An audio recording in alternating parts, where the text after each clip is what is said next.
로마서 강의 두 번째 시간입니다. 오늘 저희가 지난주부터 인사말을 2주째 보고 있는데요.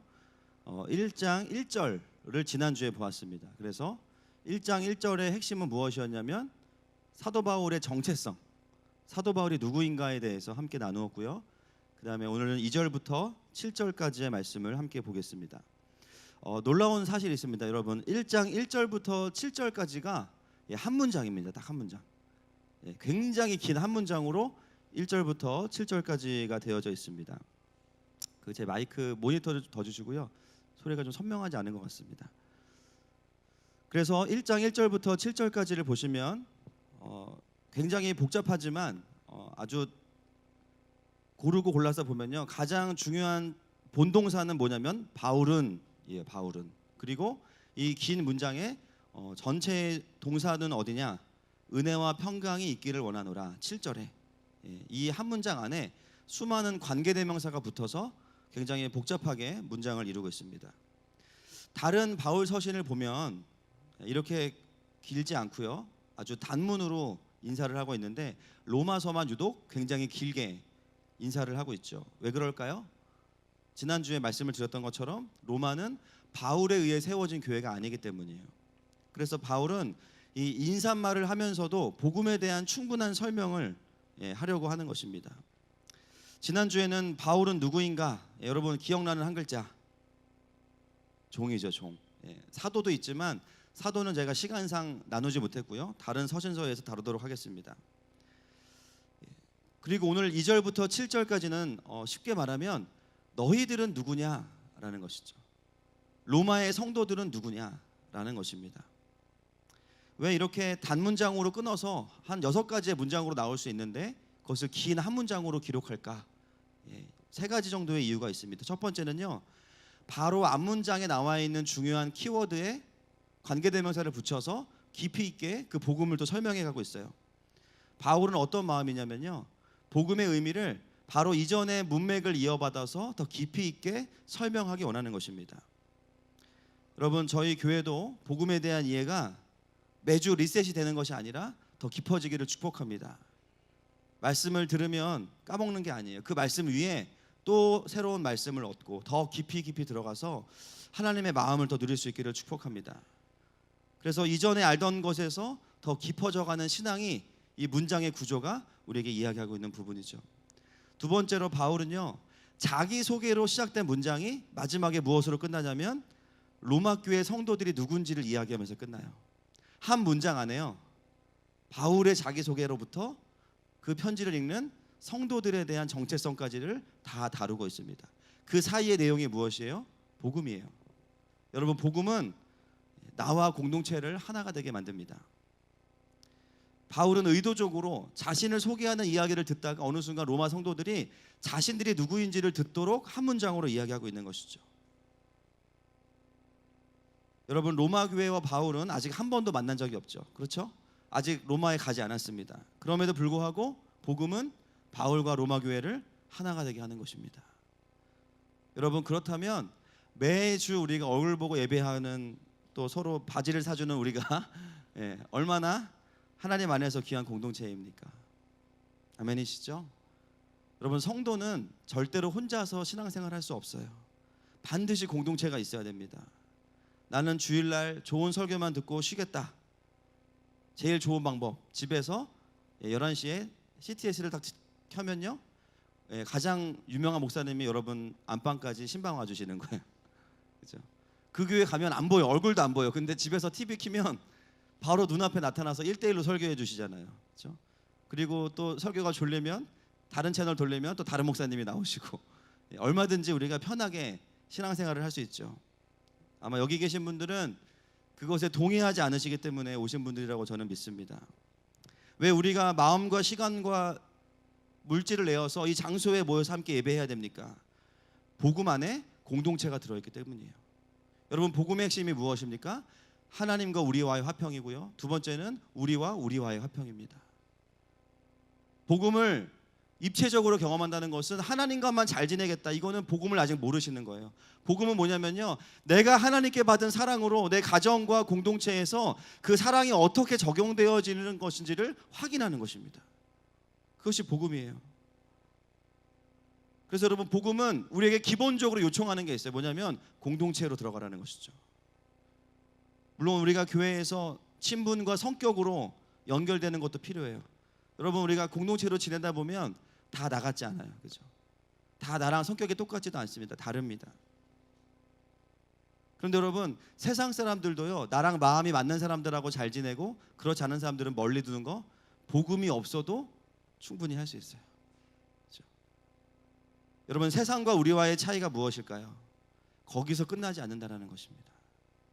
복음 안에서 나와 다르다고 느끼는 사람들, 때로는 틀렸다고 느끼는 사람들까지도 하나가 되는 거.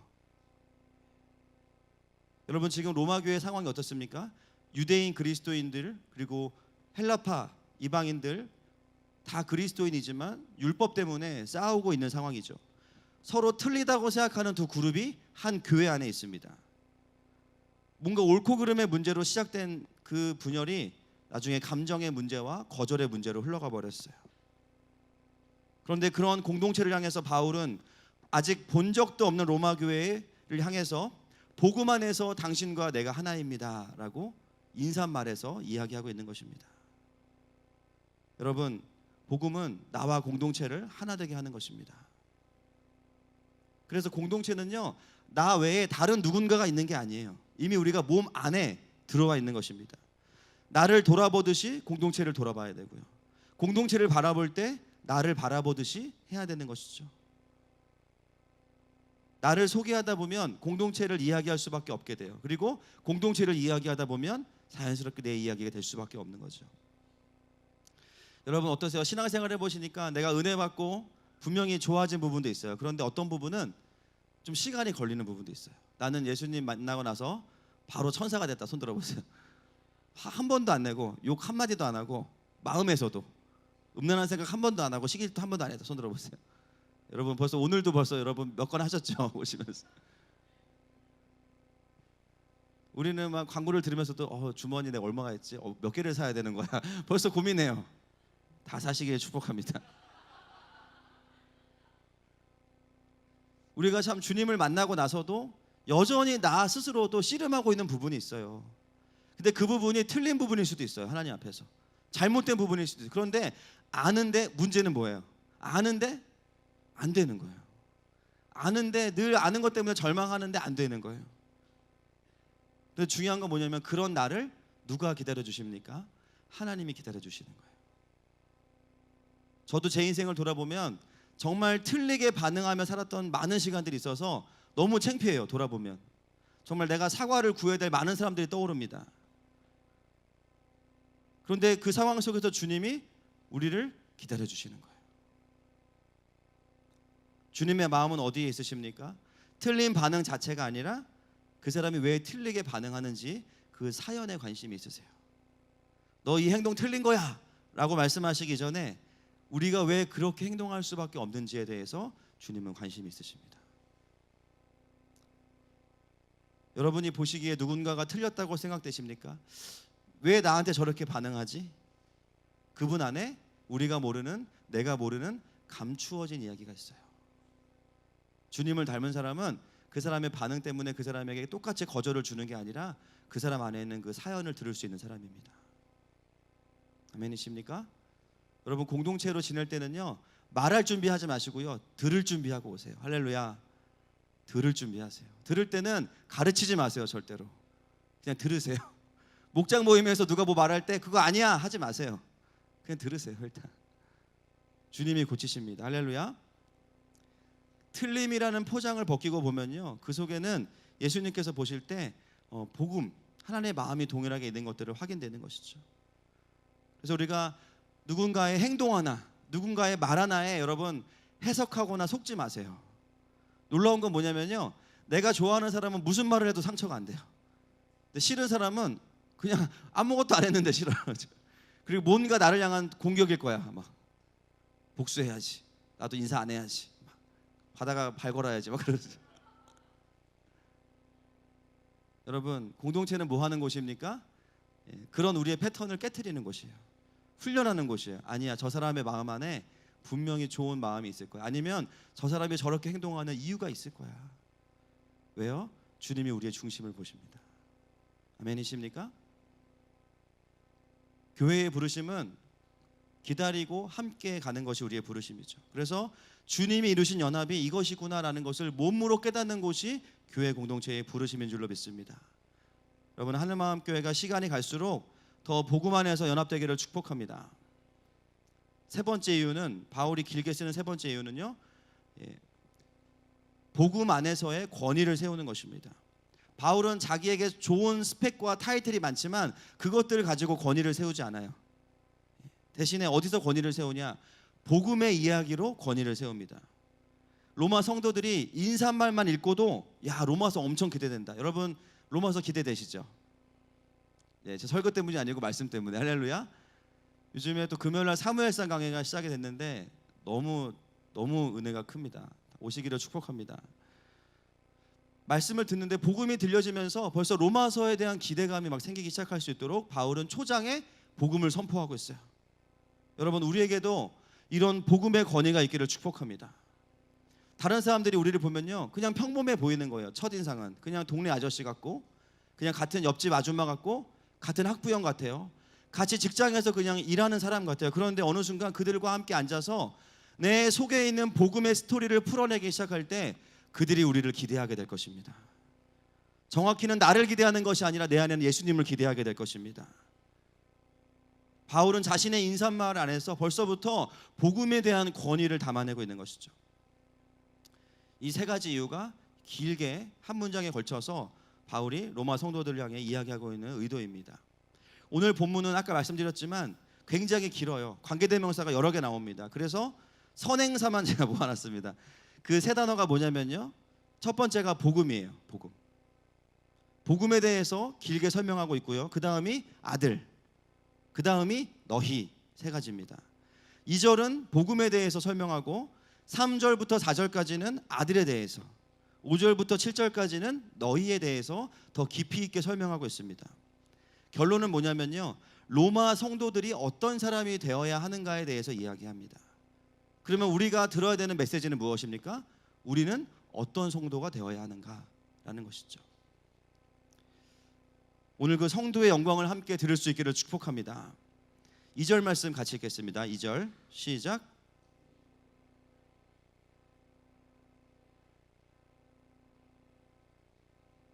아멘. 첫 번째, 바울은 복음에 대해서 한 번 더 깊이 있게 설명하면서 그것은 구약에 이미 선지자들을 통해 약속한 것이다 라고 말하고 있습니다. 여러분, 이 복음은 바울이 스스로 만들어낸 이론이 아니에요. 하나님으로부터 왔고 구약의 선지자들을 통해서 예언되었고 그것이 한치의 오차도 없이 완성된 것입니다. 그래서 바울은 로마서에 보면요, 16장까지 무려 76번에 걸쳐서 구약을 인용해요. 60번은 정확하게 인용하고 16번은 암시하는 말씀을 인용하고 있습니다.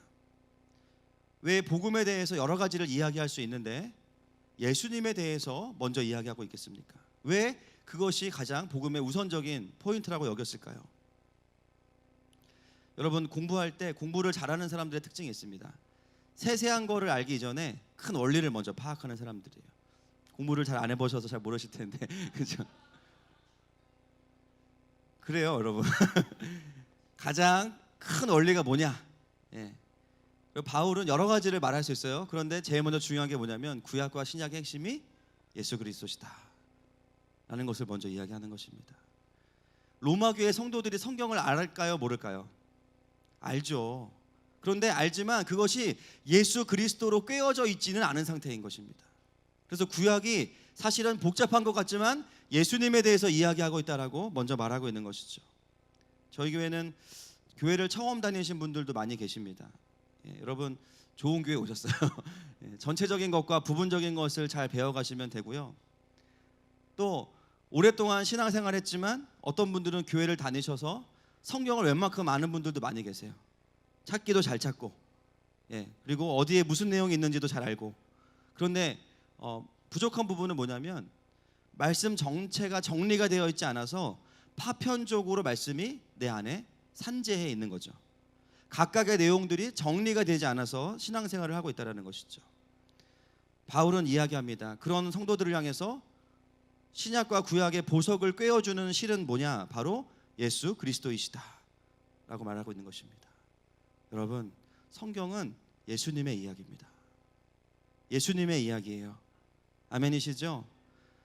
그 예수님의 이야기가 역사 속에 풀어진 이야기들을 우리는 말씀을 통해서 확인하는 것이죠. 그래서 구약을 읽으면서 우리가 온갖 문화와 역사들을 발견하지만 아무리 구약을 풍성하게 읽어도 그 속에서 예수님을 만나지 못하면 성경을 다시 읽어야 됩니다. 그 얘기를 바울은 지금 하고 있는 거예요. 저희 교회도 새가족반에 들어오시면 짧은 시간이지만 이제 복음과 하나님 나라의 관점으로 성경을 한번 쫙 스캐닝을 해드립니다. 다들 경험하셨을 텐데 교회를 다니다 오신 분들도 시간들이 없으셨던 분들은 그렇게 전체의 그림을 그리고 나면 창세기가 이런 의미였구나라는 것, 또 계시록이 이런 것이구나라는 것을 또 깨닫게 되시는 거죠. 여러분, 우리가 구약과 신약이건 하나님의 말씀을 읽을 때 반드시 누구를 만나야 됩니까? 예수님을 만나야 됩니다. 아멘이시죠? 그래서 저는 늘 기도하는 게 저희 교회를 통해서 함께 신앙생활하는 분들이 수평이동이 아니고 수직이동이 되기를 축복합니다. 좋은 교회에 계시다 오신 분들 하나님과 더 깊어지시기를 축복해요. 그것이 우리의 부르심이죠.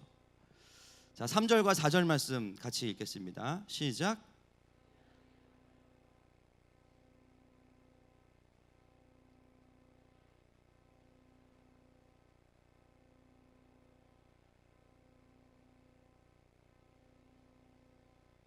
아멘. 바울은 복음이 구약의 예언임을 이야기하면서 그 아들에 관해서 한 번 더 깊어지면서 설명을 하고 있습니다. 여러분, 복음의 본질이 무엇일까요? 논리나 교리가 아니라 복음의 본질은 살아있는 진리 예수 그리스도이십니다. 여러분, 우리가 믿는 그 본질이 무엇입니까? 우리는 기독교를 믿는 게 아니에요. 우리는 교회를 믿는 게 아니에요. 여러분은 목사를 믿는 게 아닙니다. 물론 안 믿고 계시지만 믿을 만하지 않아서. 여러분, 우리는 예수님을 믿습니다. 바울은 그 예수님이 누구신지를 우리에게 보여주고 있어요. 3절에 보니까 다윗의 혈통으로 오셨고 온전한 육신으로 오셨다라는 것이 3절의 핵심이고요. 4절의 핵심은 뭐냐면 성결의 영으로 오셔서 사망 권세를 이기시고 부활하셨다. 3절은 완전한 몸이신 예수 그리스도, 완전한 인간이신 예수 그리스도. 4절은 완전한 하나님이신 예수 그리스도. 예수님은 그 몸 안에 완전한 인성과 완전한 신성을 다 가지고 계십니다. 그것을 이야기하는 것이죠. 여러분, 우리가 믿는 예수님은 어떤 분이십니까? 2000년 전에 골고다 언덕에서 돌아가시고 부활하신 바로 그 예수 그리스도이십니다. 천하의 다른 이름으로 구원을 얻을 만한 이름이 없습니다. 여러분, 이것을 인정하지 않으면 이단입니다. 무조건 이단이에요. 뭐 어떤 신학교를 나왔건 어떤 교단이건 교파건 상관없어요. 이것을 인정하지 않으면 다 이단입니다. 아무리 성경을 많이 한다고 해도 예수님의 온전한 사람 되심과 온전한 하나님 되심을 부인하는 사람은 다 이단입니다. 가장 잘 나가는 이단이 이거를 완전히 정면으로 반대하는 교리를 가지고 있죠. 가장 잘 나가는 무슨 천지 아시죠? 별천지인지 어딘지 모르겠지만 보혜사의 영이 있는데 이제 목자를 선택해서 몸에 들어가면은 구원자가 되는 거예요. 근데 실패하면 또 그 영이 나와서 또 다른 몸을 선택해서 또 들어가서 목자가 되고, 그렇게 해서 지금 이제 그 어르신 그분 계시잖아요. 그분에게 이제 들어갔다 이렇게 얘기하는 거죠. 여러분, 성경 어디에도 그런 교리는 찾아볼 수 없습니다. 여러분, 복음의 핵심이 무엇인지 아십니까? 예수님이 그 몸이 죽으신 거예요. 그 몸이 나의 죄를 대신해서 내 몸 대신에 죽으신 것, 그것이 복음의 본질입니다. 예수님의 몸을 부인하는 자는 하나님께 속한 자가 아니에요. 우리는 예수님의 몸과 영을 다 믿습니다. 우리를 위해 십자가에 못 박히시고 다시 살아나신 그 몸을 가지신 그분의 보혈만이 우리를 구원할 수 있습니다. 이사야서 53장 5절 말씀 같이 읽습니다. 시작. 그가 찔림은 우리의 허물 때문이요 그가 상함은 우리의 죄악 때문이라. 그가 징계를 받으심으로 우리는 평화를 누리고 그가 채찍에 맞음으로. 아멘. 그분의 몸이 상했기 때문에 우리가 회복을 얻은 것이죠. 아멘이십니까? 여러분, 성도는 어떤 사람이 되어야 될까요? 이 복음을 교리와 논리로만 정리가 되어 있는 게 아니라 그 예수님의 보혈의 능력을 경험한 사람입니다. 내 안에 있는 정죄감, 내 안에 있는 수치심, 내 안에 있는 분노, 내 안에 있는 두려움, 내 안에 있는 모든 죄의 견고한 진들이 날마다 보혈의 능력으로 파괴되어짐을 경험하는 사람, 그 사람이 성도예요. 논리로 외우고 있는 것이 중요한 것이 아닙니다. 그 보혈을 나의 존재를 향해서 선포해야 되는 것이죠. 여러분에게 두려움이 밀려오십니까? 내 안에 끊임없는 정죄감과 죄책감이 밀려오십니까? 보혈의 능력을 선포하십시오. 그런 자들이 바로 구별된 성도들인 줄로 믿습니다. 5절 말씀 같이 읽겠습니다. 시작. 그로 말미암아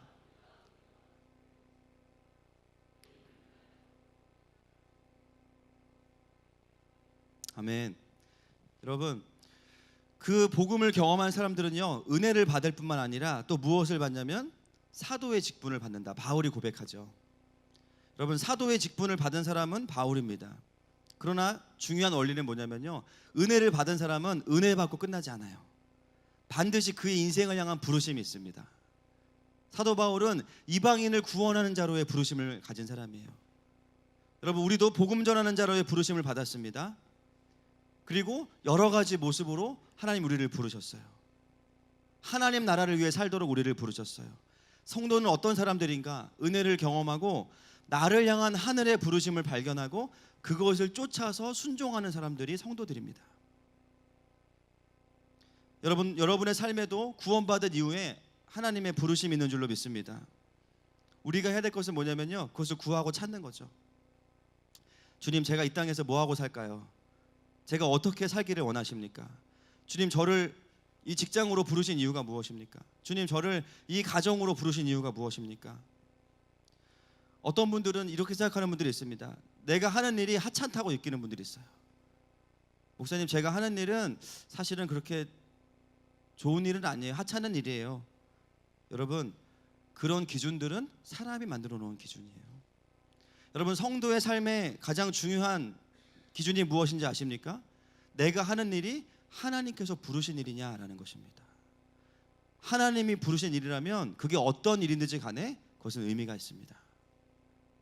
그 일을 통해서 하나님의 나라가 확정되어질 수 있습니다. 골로새서 3장 23절 말씀 같이 읽겠습니다. 시작.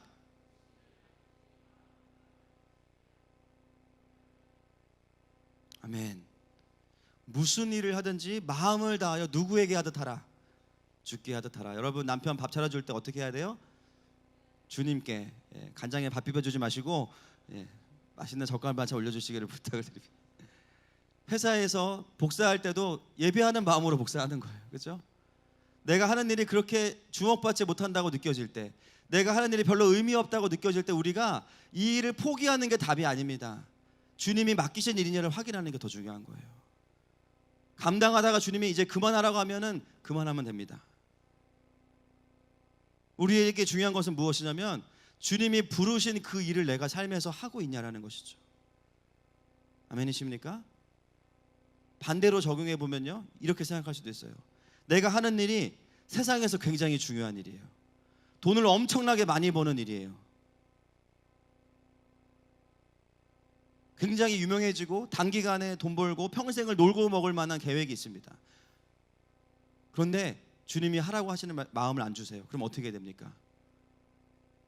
다들 계속 한다는 표정이신데 하셔도 됩니다. 뭐 주님이 알아서 하시겠죠. 하면 안 되죠. 아무리 그것이 좋은 일인 것 같아도 부르심이 없다고 느껴질 때는 하면 안 됩니다. 많은 사람들이 어떻게 살아가요? 부르심이 없는 일을 하면서 그 일이 주는 어떤 쾌락과 그리고 유익이 있으면요, 끊임없이 하나님의 음성을 못 들은 척하고 부르심을 구하지 않아요. 그러면서 뭐라고 얘기합니까? 하나님 나에게 부르심을 주시지 않는다고 이야기해요.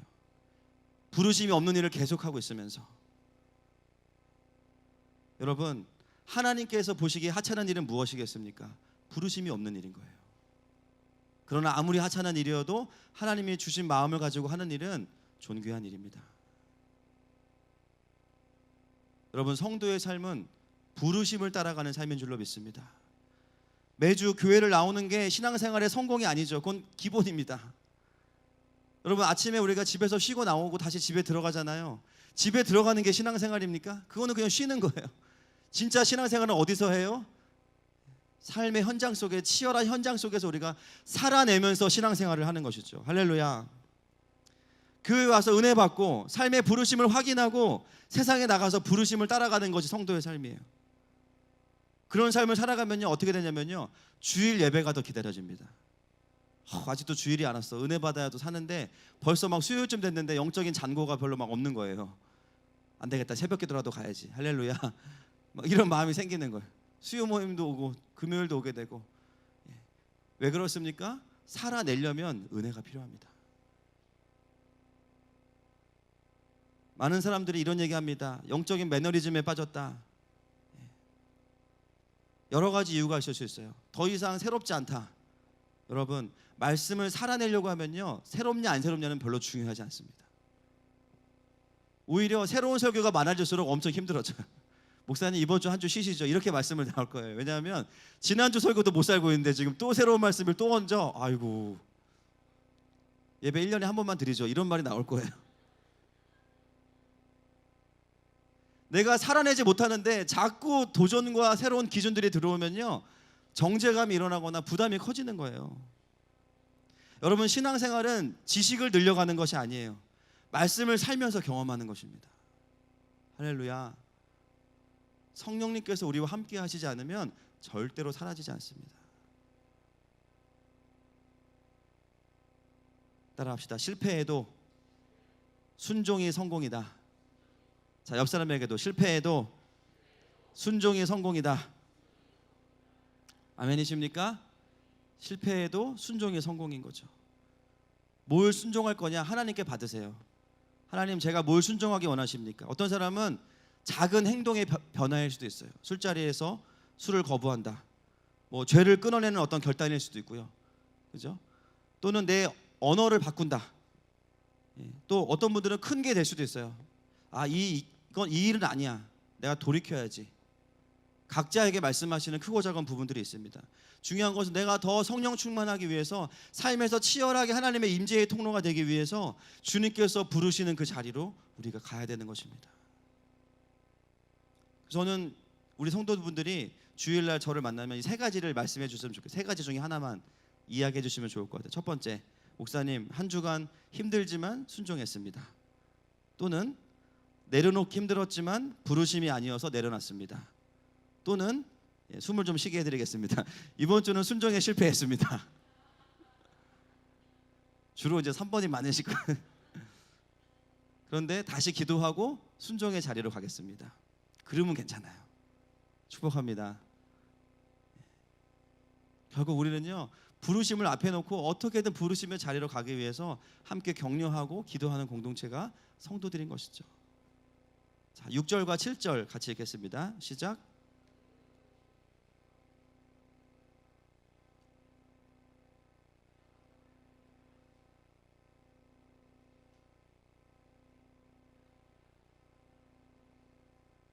은혜와 평강이 있기를 원하노라.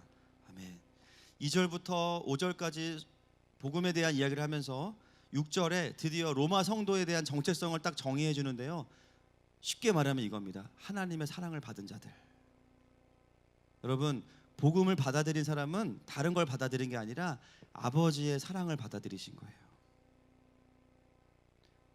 복음을 모르고 어둠 속에 살아가던 자들이 복음을 듣게 되고 은혜를 주시고 구원을 경험하고요, 다른 인생을 살아갑니다. 진짜 제대로 사는 게 무엇인지, 진짜 행복이 무엇인지를 주님이 가르쳐 주셨어요. 죽도록 충성해라 이런 개념이 아니죠. 아버지의 사랑을 받고 아버지의 사랑에 반응하는 삶을 사는 것이 성도들의 삶입니다. 그래서 하나님의 사랑을 받은 자들이 성도들이에요. 여러분, 놀라운 것은 여기까지가 인사말이라는 것입니다. 이미 끝났죠. 이미 끝났죠. 그러면서 성도의 삶의 마지막 열매가 무엇이냐? 주 예수 그리스도로부터 은혜와 평강이 너희에게 있을지어다. 여러분, 은혜와 평강은 단순히 좋은 인사말이 아니고요, 내가 성도로서 성도의 자리에 있을 때, 순종의 자리에 있을 때 은혜가 은혜로 느껴진다는 거예요.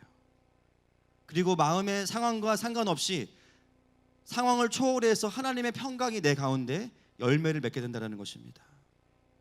은혜는 헬라인들이 좋아하는 표현이고요, 평강은 누가 좋아하는 표현일까요? 유대인들이 좋아하는 표현이에요. 바울은 로마의 성도들 향해서 유대인과 헬라인들이 같이 있는데 은혜도 있고 평강도 있기를 원한다.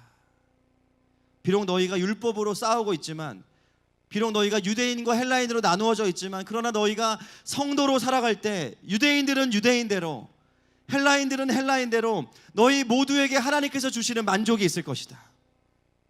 그것이 바로 성도의 영광이다 라고 이야기하는 것입니다. 여러분, 하늘마음교회는 뭐가 있어야 될까요? 따라합시다. 둘 다. 시작.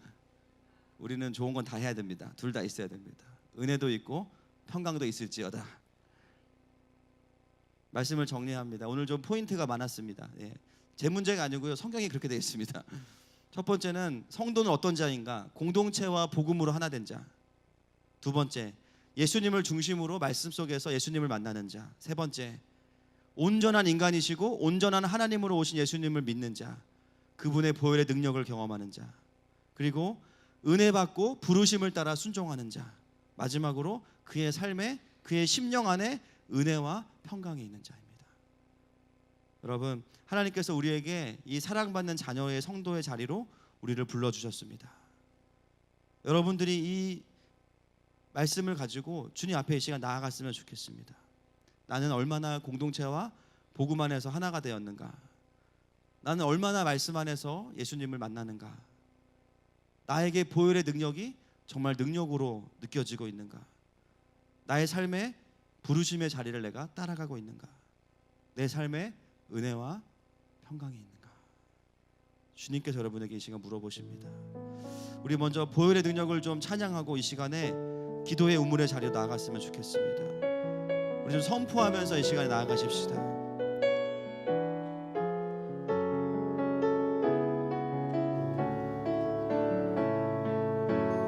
유월절 어린 양의 피로 나의 삶의 문이 열렸네. 유월절 어린 양의 피로 나의 삶의 문이 열렸네. 저 어둠의 권세는 힘이 없네. 주 보혈의 능력으로